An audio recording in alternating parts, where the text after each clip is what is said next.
You guys were there for the last sip. Hey fellas, welcome to another exciting series here at Prime Model Works headquarters. It's been a while. I finished up a couple of commission builds last early winter, and after that I tried to build some other stuff for myself, and I just couldn't get into it. Nothing seemed to fit right, so said screw it. I wasn't having it. My wife and kids got me this cool neon sign in the back. It says Prime Model Works. It's inverted on her, reversed on my camera, so maybe I'll try to fix that in editing. I do a lot of editing. No, I don't. I just throw this stuff together in iMovie and make it. So I'm going to do something a little bit different with this video. And because I've kind of gotten burnt out on planes for a little bit, but I'm sure I'll get back to them later. I got a couple of projects back in, July, that I had ordered off eBay. Now, I can't remember the manufacturer, but these are 3D printed figures in 1/8 scale. And this is Storm Shadow and Snake Eyes from G.I. Joe, okay? Now, I am not very knowledgeable in 3D printing type stuff. Now, I've built more cast resin figures than I have the 3D printed ones. Now, I have built a 3D printed one before, Indiana Jones, and he went together pretty well. This guy was from NY3D Creations. These other guys, Storm Shadow and Snake Eyes, I bought them off eBay, and I can't remember the seller's name, but they're pretty much everywhere. If you look on eBay if you type in resin figures, you'll find 90% of them are 3D printed. So I think that's pretty much the way of the future. And there are some things that I found that were a lot more difficult and a lot more of a pain in the butt to do with the 3D printed stuff. And there may be tricks that I don't know about, so I don't know. Don't use this as this is more like a, hey, follow along with me while I build this, rather than, hey, this is how you should do it. So that's this kind of video. But it should be fun, and it's something that I don't do that often, but I really enjoy. So let's get into the video. Okay, so let's take a look at what we've got with Storm Shadow. Now, if you've never worked with 3D printed kits before, they come in various qualities, and this one's not too bad. But let's take a look at some of the issues that I'll have to take care of. And you see here all these little bits from the manufacturing process that will have to be taken off and sanded.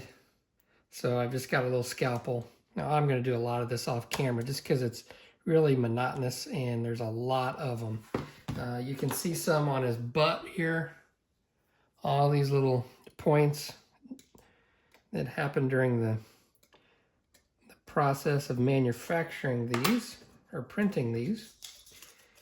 And then I'll just take some 400 grit sandpaper and I'll just have to sand those away. Now, what I'm really concerned, I'll probably do a lot of the sanding once I get it all together. And again, I'm just going to be okay with this not being perfect. So, you know, it's just one of those things that I'm just going to enjoy doing. And I'm just not going to be too concerned about precision.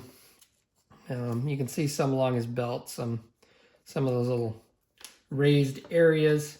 Now, when it comes with this base, and what I found worked the best with my Snake Eyes over there, because it didn't seem to fit that great. So what I'm going to do is I'm going to take his feet, before I glue these in, make sure I got the toes in the right order. So I'm going to put his feet in there, and then the next piece that goes on is his waist and his other leg. So I'm going to glue these on here just like this so I can make sure that everything fits. Because what will happen is if I try to glue these on here and get them nice and as tight as possible, there's a chance he's not going to fit. So what I do is I just stick these feet in here, and then I'm going to glue them down this way so I know that the feet match up to the base really well. And all my gaps, which are probably going to be a little worse than what it would be if I glued it off the base, I'll just have to fill those in with some Magic Sculpt. And we'll cover that after I get everything glued. But you can see there's a pretty noticeable gap right along here I'm going to have to take care of, but at least I know his feet are going to fit. Now, what I'm using to glue these is 5-minute epoxy, okay? Now, I've glued these before with super glue and that works, but super glue is very brittle, more so than 5-minute epoxy. And, you know, if I drop it, it's just gonna shatter and fall apart, and I don't want that. So we're gonna use the 5-minute epoxy, okay? So all I'm doing is I'm just gonna lay down some tape.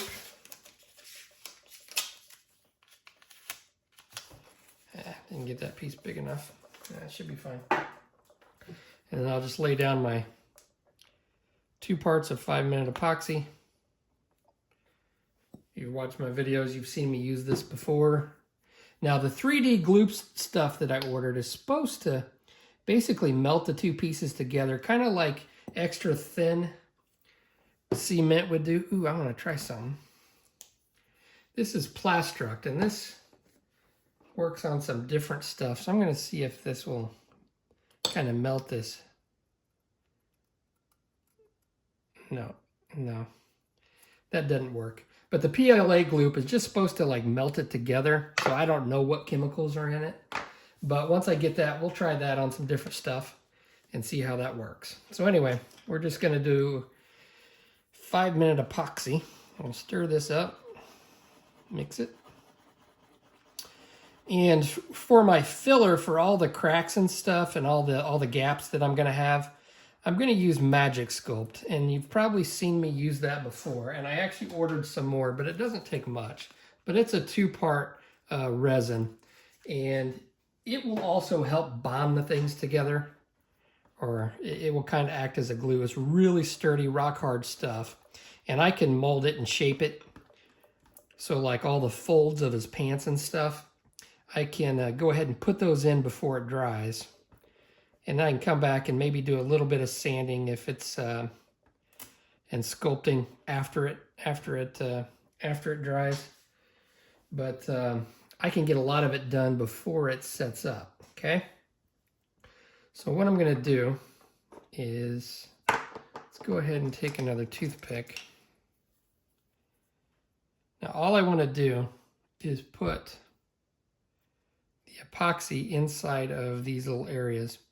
Now, if you put too much in here, it's going to all ooze out and make kind of a mess. You can clean it up with isopropyl alcohol. Even after epoxy, this 5-minute epoxy dries, you can come back and clean it up with isopropyl alcohol. Will remove it. It just takes a little bit more elbow grease to clean it up after it dries.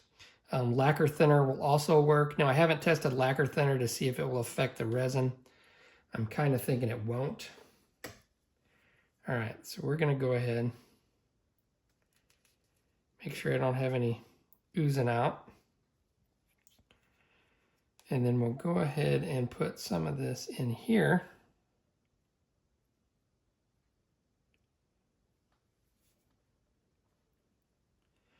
Now, some of those little marks left from the manufacturing process are like on here, and I probably should have cleaned these up, but I've already started. Well, I will go ahead and take care of this. So like right along the edge of his boots, there's some of those little high spots from the structure that I guess the 3D printer has to build these upon. So I'm just going to go ahead and sand these out real quick. I should have done that before, but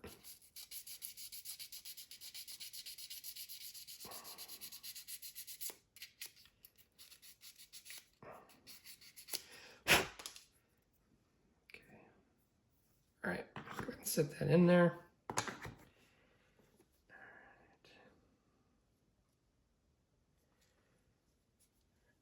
So then I will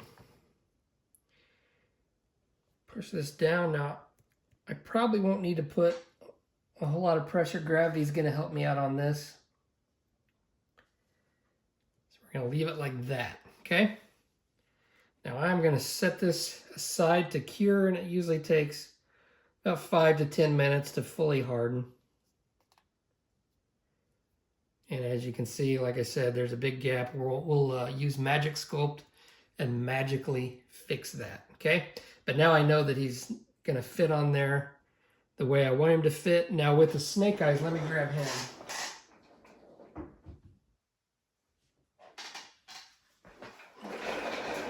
Now, even though he fits on here pretty well, I did have to trim and file away some material from these posts just so he sit down there nice and flush, because initially he set up just a little bit, maybe not that bad, but once I filed it and sanded it down and got it to fit, his feet sit on the base pretty flush.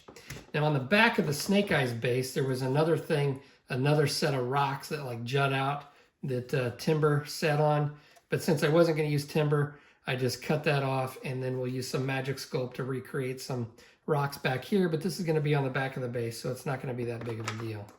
Okay, so that's how I'm gluing this stuff together. Once that first part, the bottom portion of Storm Shadow gets set up, then I'll go ahead and glue the rest off camera, and then we'll come back and we'll start filling the seams. We'll start sanding away any of the little areas where the building structure was attached that I missed, and any other parts that I want to sand away, and then we'll start filling. Okay, so it's the next day, and I've got him all epoxied together. He's on there pretty strong. So what I found out with the 5-minute epoxy is, yeah, you can break it off, but those posts right here are going to break off inside of the other part. The epoxy's not actually going to break. It's stronger than the actual resin part. So I could technically rip off his head, but it's going to rip off that nub that's attached inside of his neck. So it's pretty strong. So what I'm doing now, once I've got him all together, is I'm just going around and I'm checking each one for all these little parts of the that aren't supposed to be there. So right along here, there's a little piece, and I don't know what these are called. Somebody can make a note in the comments about what these 3D printing artifacts are called. I know they're like supports or something. I don't know if there's an actual name to them. But I'm just taking a very sharp, brand new scalpel, and I'm just coming in and getting rid of those nubs that stick out. And they're pretty much everywhere, kind of hidden. You have to search for them. So if I miss one or two, it's not going to be that big of a deal. But I want to try to get them. And so I'm just going to start. Those are just ones that I noticed right off. The back is pretty bad. You can see right along here, there's some of these nubs. I'm just going to take my scalpel. Now, right along here, there's some detail that I don't really want to like sand away. It is on the back of him. So if I just take my scalpel blade, I can pretty much shave them off. And what I found is, unlike like regular polystyrene, this resin is like somewhat brittle. So you can almost like dig in here, and if my scalpel blade wasn't very sharp, I could just chip away material. I don't really want to chip it away. I want to shave it off, so that's why I gotta pull out a brand new scalpel blade. Come in here like this. See how it just kind of pops off?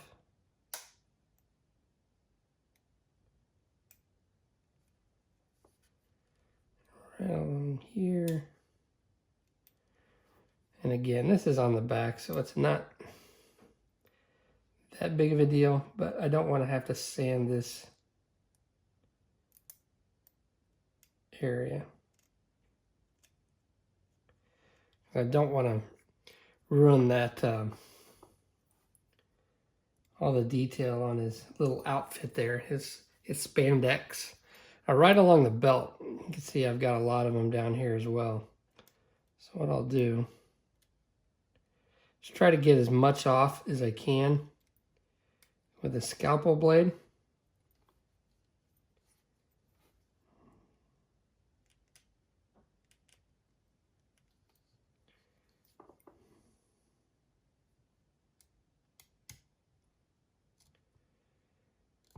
It's almost like I'm carving into the surface. And again, I'm not, you know, I'm not expecting this to be perfect. And I really don't care if it is. But I do want to do a good job. Decent job. Now, I've got these sanding sticks. So I can come in here. Try to sand away. This stuff is fairly easy to sand.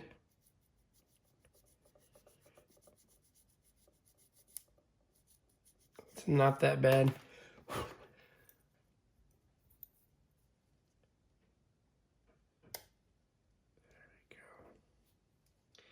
And I know this part's going to be boring for a lot of you. So I won't spend too much time on video doing this because it is going to take a while. But just to give you an idea of what you may have to do if you get one of these 3D printed figures. I got some 400 grit sandpaper. I can come in here. Just like so. Now, I've also got some on his butt like I showed earlier. So I'm just going to have to take my time with this 400 grit and slowly sand these down. I can take my scalpel, kind of shave off the peaks. And, you know, with the folds of the cloth, you can somewhat hide some of your crimes while you do this. So I have a feeling I'm going to be folding up my sandpaper. My dog. And then when you fold up your sandpaper, a lot of times when you fold up your sandpaper, you get creases like that. A way to take care of that, let me get a fresh piece, is move the camera back just a little bit. So what I'll do is I'll take the edge of the sandpaper and I'll run it along the edge of my desk here. And it'll kind of break up the adhesive and stuff that's in the sandpaper, so then I can fold it and not get a crease. Somebody's not aware of that little trick. So I'll take this sandpaper and then I can run it, I can fold it up and just run it along the folds of his panties.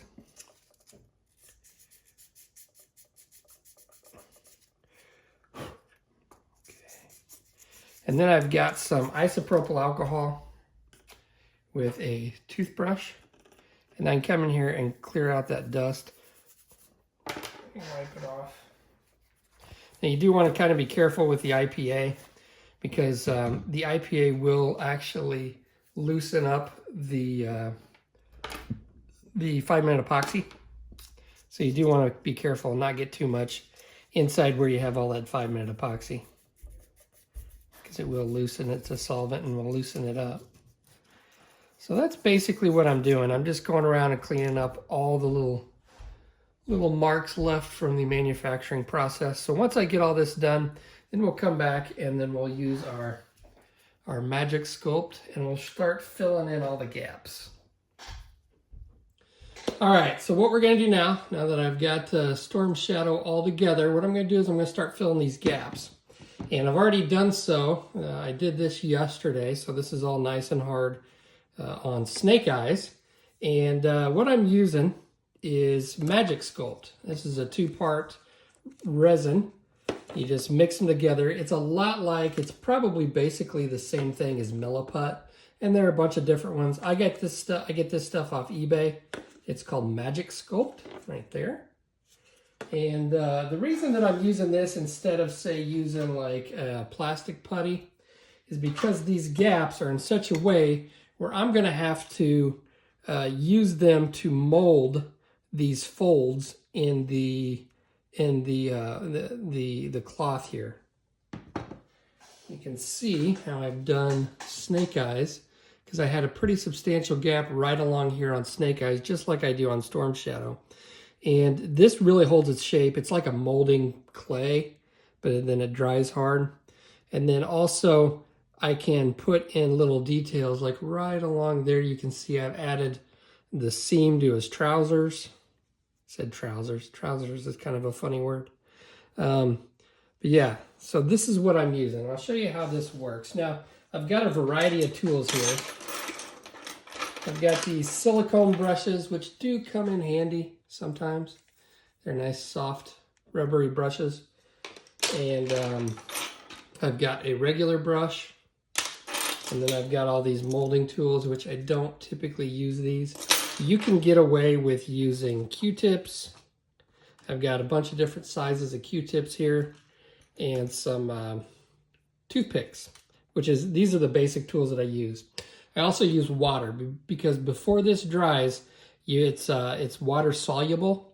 So you can use water to smooth it out and kind of clean up the area because this is kind of a pain in the butt and it does get messy.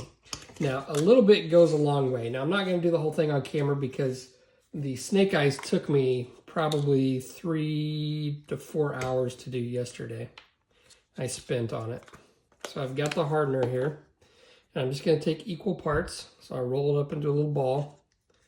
And I'll try to get the same amount.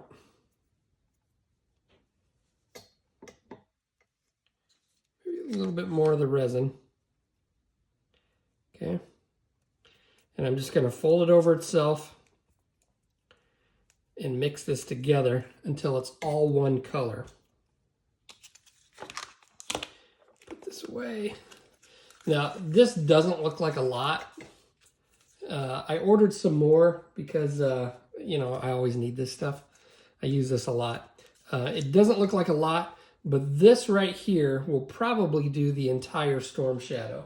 Now, I probably won't do it all in one sitting because what happens is I'll go along and I'll fill this spot and then I'll work on this spot and I'll accidentally get a fingerprint in it and have to fix it. So I'll work on a spot, maybe work on another spot and then let it cure and then come back, mix up some more of this Magic Sculpt and then do a couple more areas. Because if I do try to do the whole thing all at one time, I'm just going to get fingerprints. I'm going to have to go back and try to fix it because you can see it gets fingerprints in it. So now this stuff is sandable. It does turn almost rock hard, like maybe a soft rock.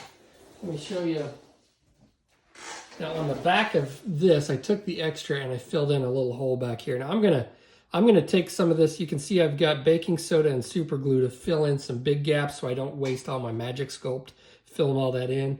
But when I'm done with filling all this stuff in, what I'm gonna do is I'm gonna come back here where this other part, where timber would have sat on this other part of the base, and I'm gonna fill this in with Magic Sculpt and try to make it look like you know, there wasn't supposed to be anything here because there's a big concave surface.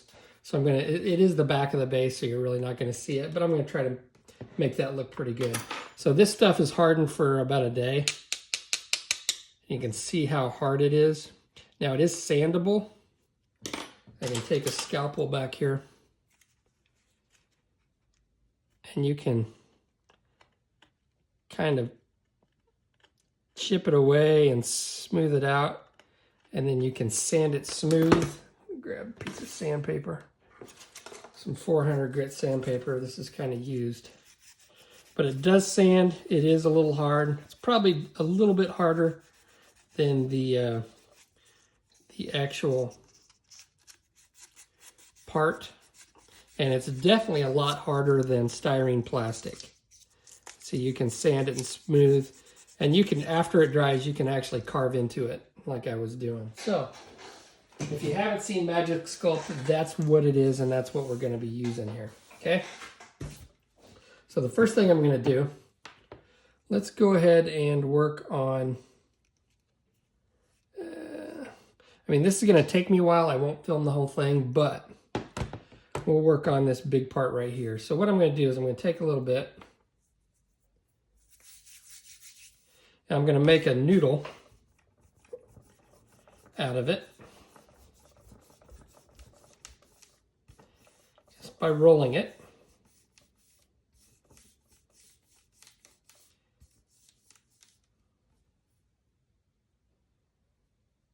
Okay.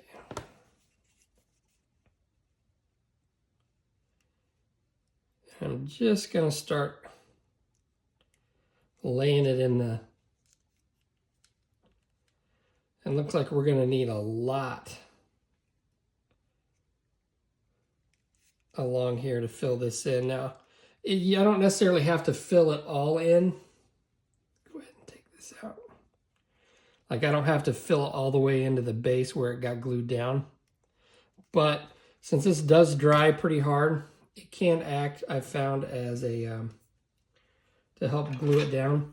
So I've got some water here, and I'm just going to dip my tool in there so it doesn't stick to my tool. And I'm just going to start pushing this down into that gap.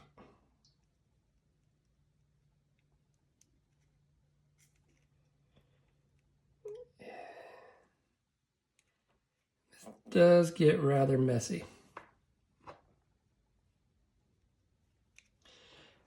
And if your tool's not wet, it will definitely stick to your tool and just pull up.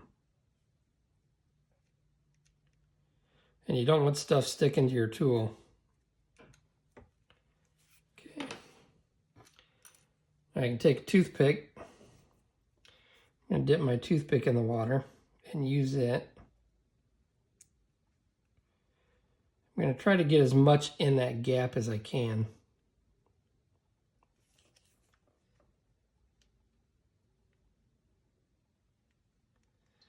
And I will probably have to add a little bit on here.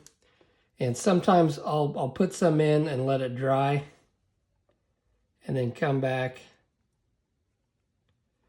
and add some more and build it up.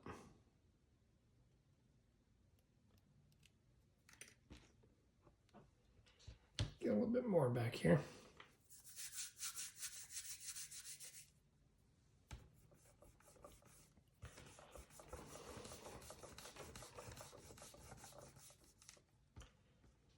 Now, some of this stuff, before it dries, it'll stick to your table. And what I like to do is just take some isopropyl alcohol and a rag, and it'll come right up. You want to get it before it dries, though. It's a lot easier to get it off.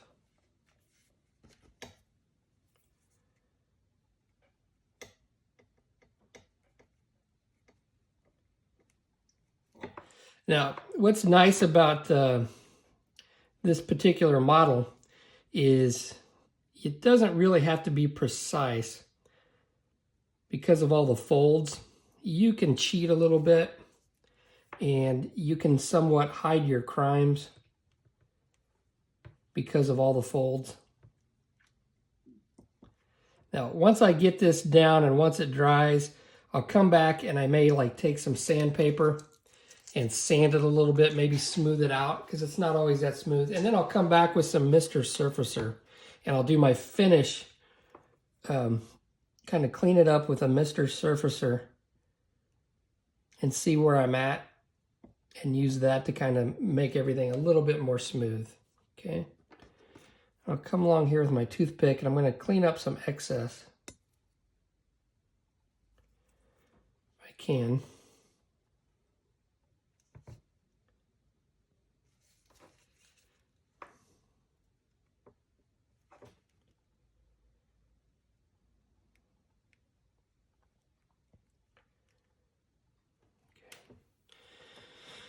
I'm going to take one of these Q-tips here and dip it in water. These are like these micro swabs.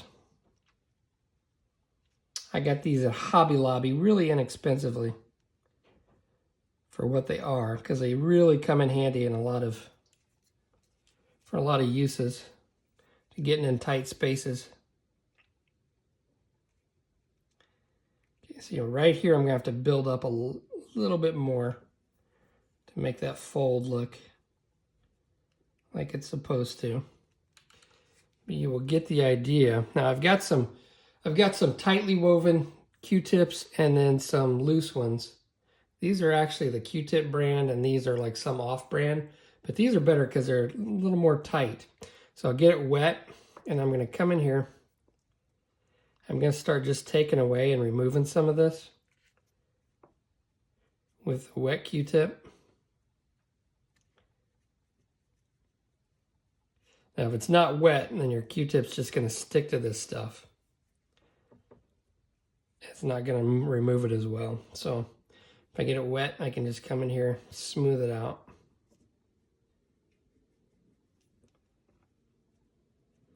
Take a little bit off. You're gonna burn through a lot of Q-tips or cotton swabs, whatever you want to call them.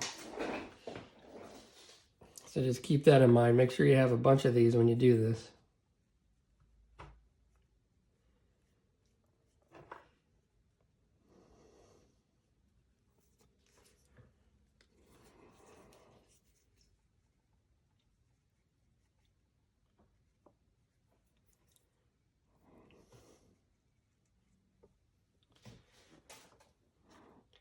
Take one of these loose ones. So I'm almost out of the tightly woven Q-tips.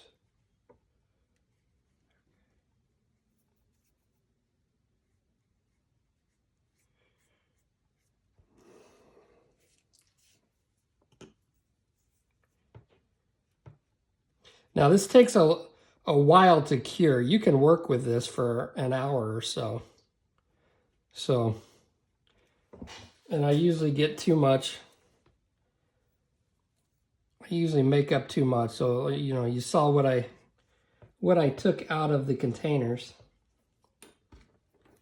And it wasn't a lot. Because it goes a long way.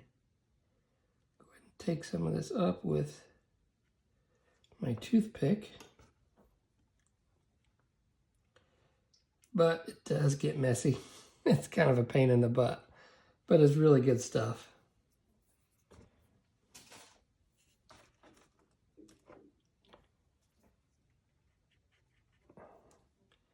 You can see I'm working fast, not because I'm afraid of this drying. It's just because this is a long process, and I want you to see what I'm doing without the video being 3 hours long.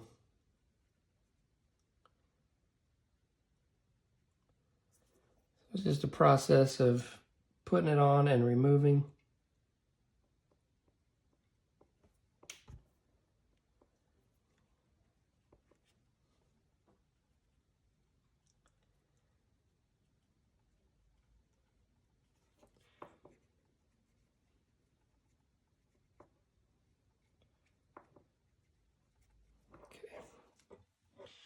So right there, you get the idea. Now, right along here, I'm going to have to add a little bit more to make this fold look continuous, and then a little bit more right here, and probably in some other areas. And I'm going to smooth this out a lot more. So it's probably going to take me a good 35, 45 minutes to get this where I want it. Okay, but you get the idea. So I'm going to continue with this, and once I get it all done, we'll come back with some Mr. Surfacer, and I'll show you how I take care of that, and we'll get these all straightened away where we can hide them just enough to where you're not going to notice them. So it may not be completely perfect, and I'm okay with that, but we'll get it to where it's not going to like stand out when you're looking at the model and be like, oh, well, that was a seam. So that's what we want to do. Okay, fellas, so it's been a day since I've got all the Magic Sculpt on, and my main concern on Storm Shadow is right along here. I went ahead and I did some sanding to try to smooth it out. I can feel it's pretty good, but there's probably going to be some issues. So what I like to do is I like to use some Mr. Surfacer. Now I've got this Mr. Finishing Surfacer 1500. And this is what I normally spray on as my primer. Now I also have some of this other stuff, and I'm just about out. I've got Mr. Surfacer 1000, which is a little bit thicker, and it's a little bit darker, so I'm not sure why. And then I've got Mr. Surfacer 500, which a lot of people like to use as filler. But you can use this Mr. 1500, the spray-on stuff, in much the same way. You're just going to need more coats. But what I like to use this for is to check my work. So I just brush it on. So I'll check my work, and then I can come back and then I can add layers to it, and I can sand it, or I can take some isopropyl alcohol and a Q-tip, and I can kind of, get any stuff that I get outside of where I want. I can kind of wipe it away with that. So I just take the little cap here. I've got a brush. I'm going to start brushing this on. And what this is going to do, it's going to add an extra layer because the Magic Sculpt doesn't get real smooth. It's hard to get it real smooth until you sand it. And this is going to take out any fine scratches. And it's going to show you any artifacts in there that I don't want. Okay. Now this does shrink a lot. The Magic Sculpt does not shrink at all. You don't have to worry about any shrinkage with that. But the Mr. Surfacer does shrink a lot. So I'm just going to put this in here. Now there's going to be some detail that I'm going to have to put back. And what I may do with that is use some of this thicker stuff. And like right here where I have a seam that looks kind of raised, I may take, after this dries and after I get this all smoothed out, sanded out, whatever I'm going to do with it, I may take some of this and then add like a bead of this right along here and try to recreate the seam that way. I think that's probably going to be best. So it's just going to be a matter of putting this on, layering it, and then right here I will probably come along and take some 400 grit sandpaper and wet it, and then just sand this down smooth and try to hide this seam right here that I've got. Along the back, I can tell just by looking at it closely under the light that it's not going to be perfect. And again, like I said before, you know, I don't need this to be perfect, but I do want to hide this as best as possible. Okay. Now, once I get him coated here, and that's all there is to it. Now you can spray this on as well, but because I'm going to be doing some sanding, I don't want to get this all on my airbrush right now and have to clean all that out. And I want a thick coat, and I can put on a thick layer just by brushing it on a lot easier than I can. Now, one thing you'll encounter sometimes are little air bubbles, and you want to get those out because those will pop and leave you with a hole. Okay, so that actually doesn't look too bad. So I'm going to do the rest of this off camera. I'm going to let this dry. Take a look at the base. Now I added some of the Magic Sculpt to try to recreate these rocks that were missing from the parts that I didn't attach. And I think it does look pretty good. And this is going to be in the back here. These obviously are going to be seen a little more. So I'm going to go ahead and get some. Now this is a lacquer, this Mr. Surfacer. So I just got some lacquer thinner right here. All right, so I'm going to get a bigger brush. And I'm going to hand brush these rocks.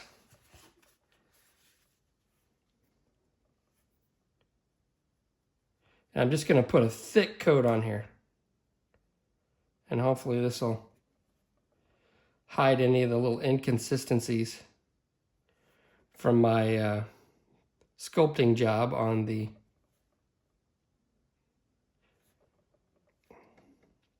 rock face here. And then once I get this to where I want it, then I will come and I will spray everything with a coat of this Mr. Surfacer as a primer. And when I do that, I may see some more issues and I'll take care of them. This is easily sandable.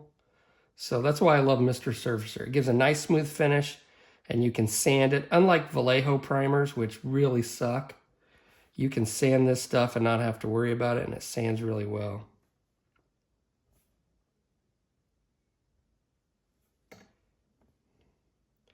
Now this does dry pretty quickly. So once you put it down, you don't want to go over it.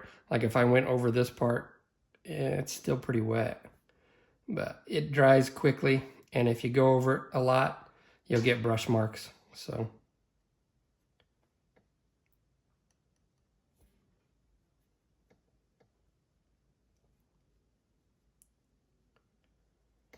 that's all there is to it. It looks like I'm going to get some bubbles because I'm kind of in a rush. Some air bubbles. in this. Now, what I found is if I try to like blow dry this, it causes more air bubbles when you try to blow dry it, and then it just causes a lot of issues. So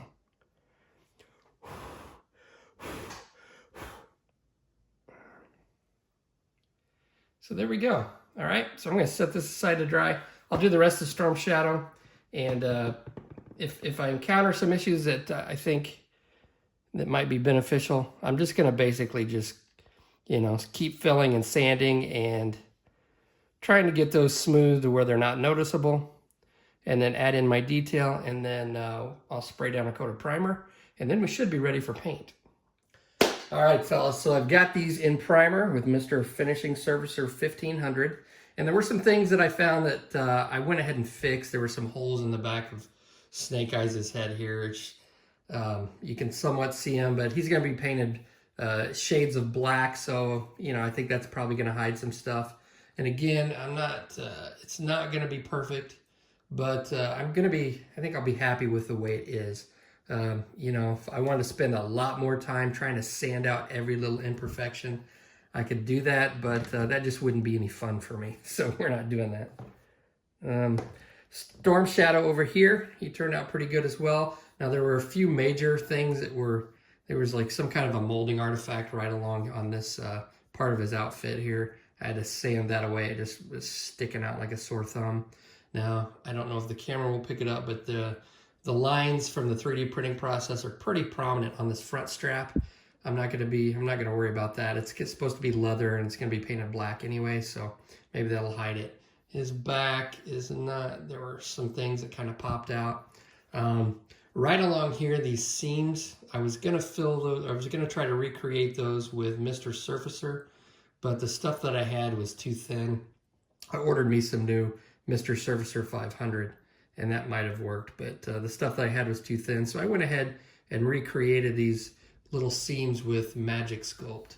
And I think once it's all painted, you're not probably even gonna notice. But right there along where I had joined it with all the folds and stuff, I think it's gonna look okay. And I don't think you're gonna be able to tell that there was a join there. So the bases, the rock face here is where I really didn't do any work on Storm Shadows. It really didn't need it, other than I just tried to clean up what I could. There's still some stuff on there that's not perfect, but where I'd recreated the rocks with the Magic Sculpt right here and right here, you're not really going to notice, especially once it's painted. Right along where the tree kind of pokes into the rocks there. Now on the back, it is a little bit different than the rest of it, but it is on the back, so you know, it is what it is. I don't really care, to be honest with you. It's fine. Nobody's going to see that part anyway. So there we go. Now this stuff is really brittle, so if you drop this, it's going to break. Now on Snake Eyes, there's Cobra Commander's helmet, and it's broken, and it's got some detail in there, like it's been shattered and broken and stuff. Well, I ended up dropping this, and I broke off the tip, both tips on his helmet, which is fine because it's all broken anyway. But just keep in mind, if you drop this stuff, I've got a hard floor here, and it just kind of shatters. So, yeah, there's not much flex to it. But I've got him primed, and I've got the metal parts. You can see back here, I've got swords. I've got these all primed, and then I coated them with Mr. Gunzy, my favorite, Mr. Color GX2. No, this is GX, yeah, GX2, the gloss black, because I'm going to spray some metallizer paints on those. Here are the swords. The swords are the same for Snake Eyes and Storm Shadow. So we'll cover painting that stuff in the next episode. I hope you enjoyed the video. I know it's something a little bit different, and I will catch you on the next episode.